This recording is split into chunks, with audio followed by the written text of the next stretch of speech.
This is Henry Frederick of Headline Surfer at headlinesurfer.com and sbnews.net here in New Smyrna Beach, Florida. Although today we're in Ormond Beach at Sally Gillis's home.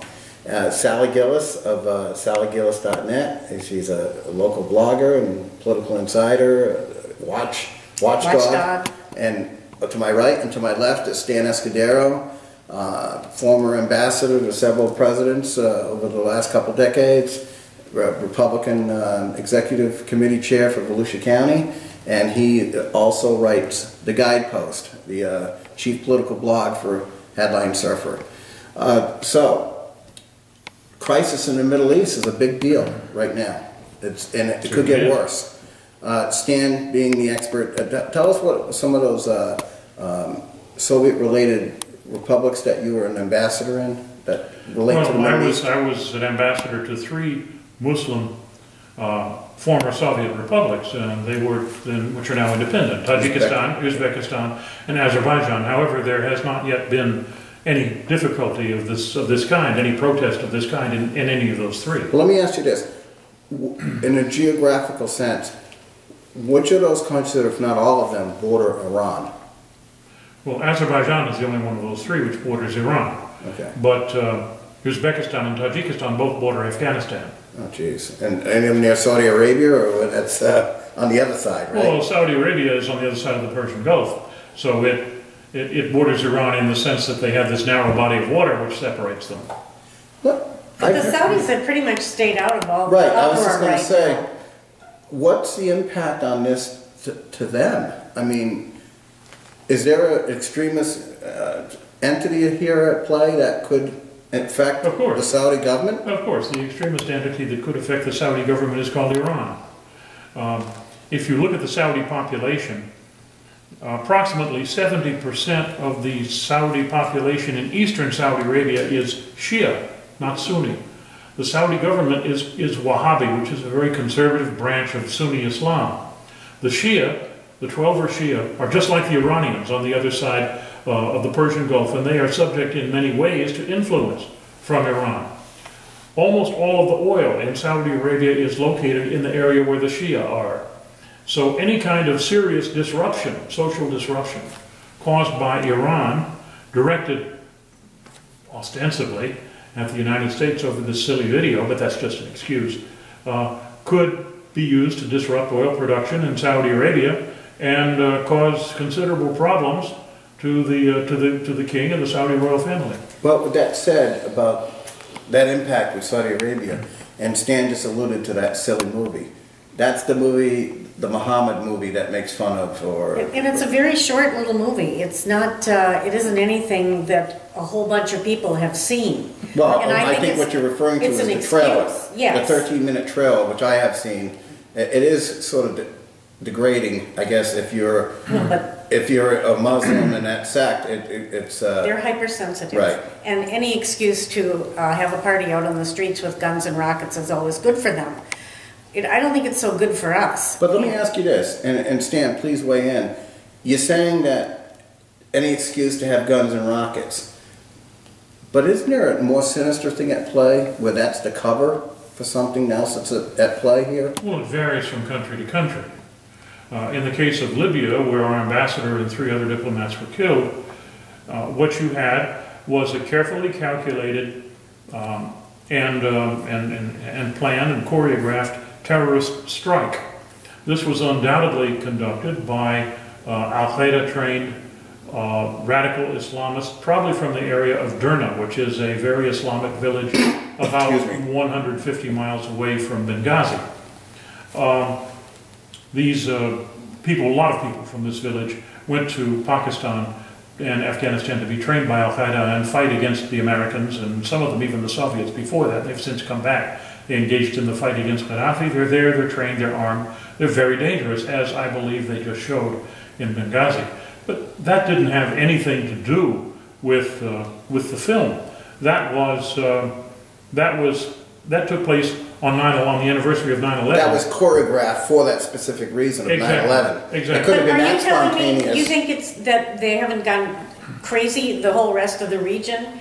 I think they all piled in on 9/11. I think there were a lot of coordinated attacks. Well, you knew that 9/11 was coming up, And let's face it, even in the American society, as each year passes, things become, for example, on the 9/11 itself, none of the cable forget network TV, the ABC, CBS, NBC, none of the cable networks really did anything of significance with 9/11 other than maybe you know, a soundbite for like the ceremony they do in the morning. It's the mainstream media. They're not interested in Americans feeling patriotic and wanting to follow a leader who knows how to win and doesn't, you know, lead from behind. I thought that was the funniest thing the first time I ever heard that phrase. But that describes Obama. I have yet to see anything major come out of the White House, except Obama said very clearly, well, these people aren't demonstrating against the U.S.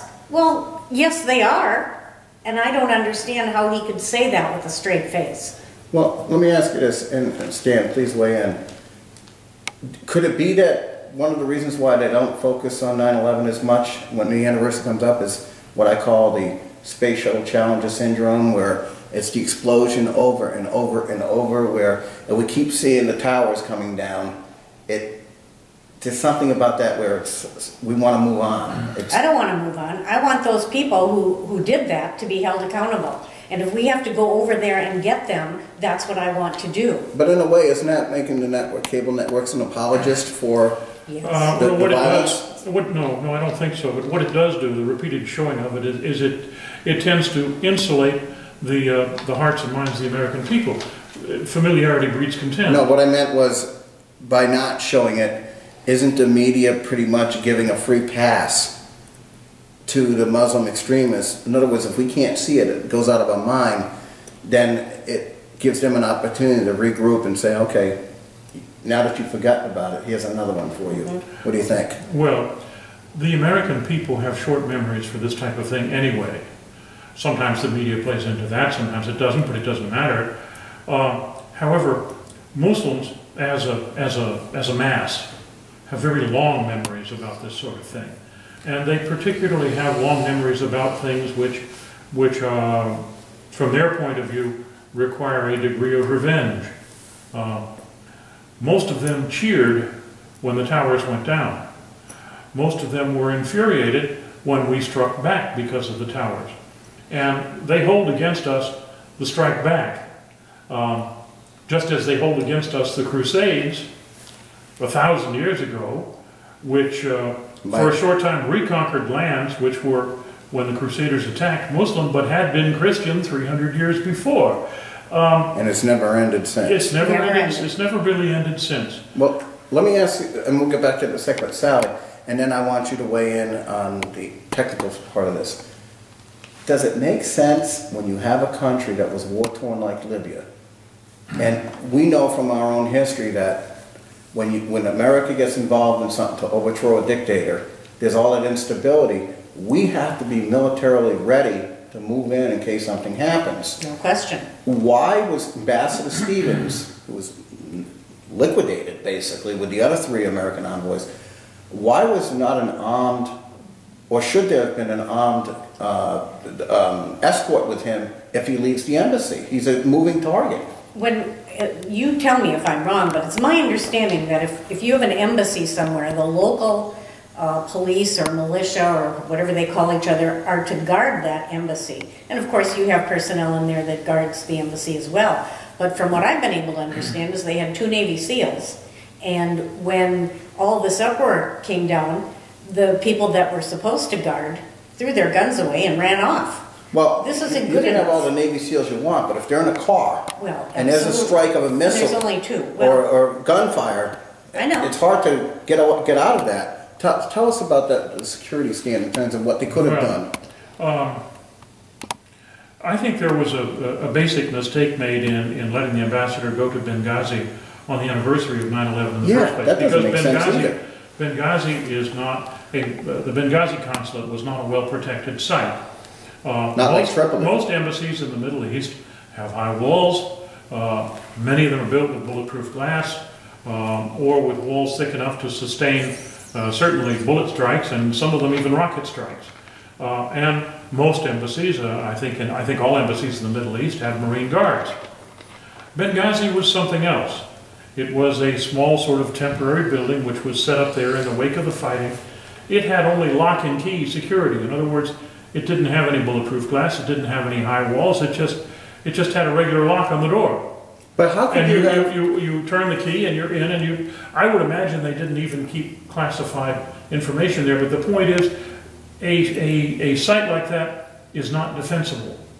He would have had to have had an entire platoon of Marines But the point with any is weapons that to protect himself under those circumstances. in the compound itself, it's more of a survivability rate than being out on a vehicle where there's nothing, you Well, know? and also you have to understand, this ambassador was loved by the people of Libya. He did amazing But things. is that a miscalculation? I mean, No, but I mean, I think the people that murdered him did not know him, did not understand that he was the one that brought people together to try to make a do you government. think they care? I mean, No, I this think- is an American target. No, the people who killed him These were are professional radical terrorists.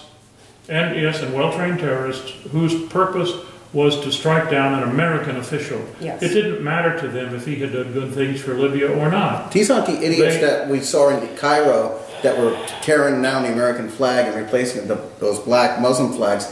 Those are just the local goons and idiots. That's right. These people that But when they see the success of something like this in Benghazi, Right. they think, hey, But- let's do it bigger. But my point is that I disagree. I think Ambassador Stevens was targeted specifically because he was the American ambassador, and these people were trained to go at him with this with 9/11 in mind, right? I mean, it seems too coincidental Well, otherwise. I don't know whether they knew that Stevens was there on the premises when they attacked or not, because I do think they wanted to attack on 9/11. Right. But I have So why give him the opportunity? I have heard that there was some reference, some public reference in Libya to the effect that there was a senior American official in Benghazi at the time.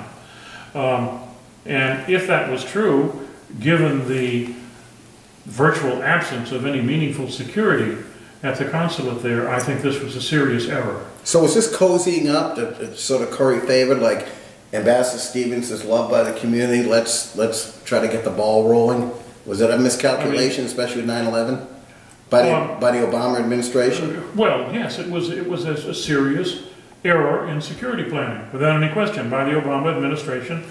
Who now is by- going to send Marines over with rubber bullets to defend the place. Well, this is another problem that I have.